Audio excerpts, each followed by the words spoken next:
งไปด้วยกันเนาะมันตึงโคตรบ้านเนาะ อันนี้ไปทางไหน แม่นะแยกนิดดา นี่ไปโอ้โห แยกนิดดานี่มันจะไปพุทธหลอก อากาศดี เส้น ไปเที่ยวไปหาเฮ็ด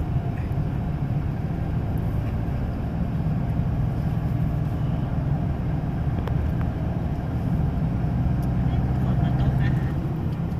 ผลตั้งเข้า ได้แล้วผลได้มาคือเห็ดเพาะ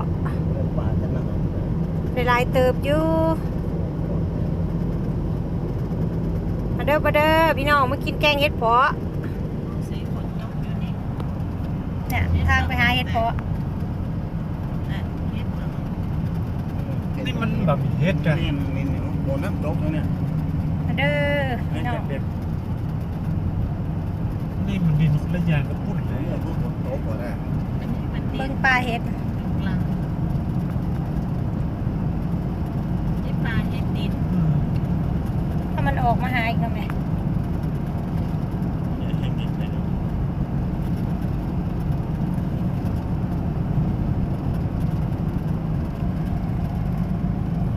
คุณพามาหาเห็ด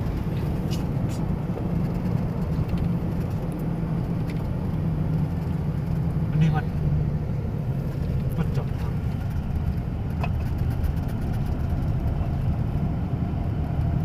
ปักกองอ่ะ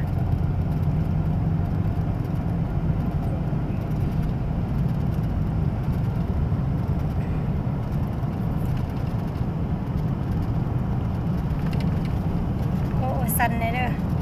ยังพอได้อยู่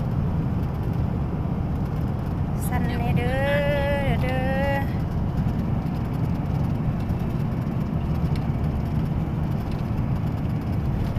โอ้ย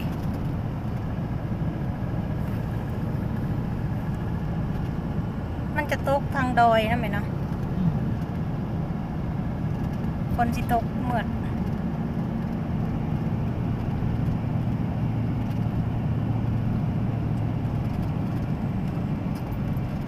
เขียวๆนี่จื้นใจ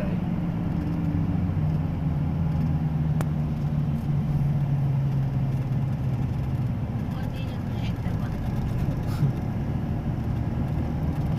ก ลับบ้านมัน ปลูกมันกัน ที่มองนะที่งามๆเนาะ จะมาเคือกกันอีกแล้ว ปลากระทินสองข้างทาง น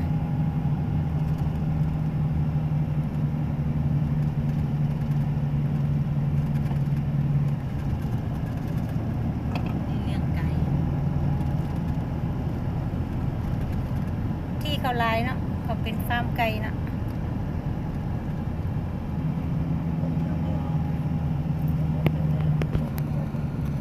มันจะมีน้ำยางว่ะบ้านเขาอ่ะ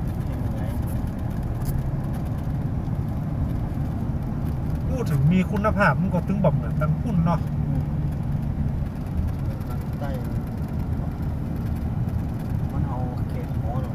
เล้าวกับหลายแล้วเนาะส่วนยางอะ ตรงนี้ไปแห้ง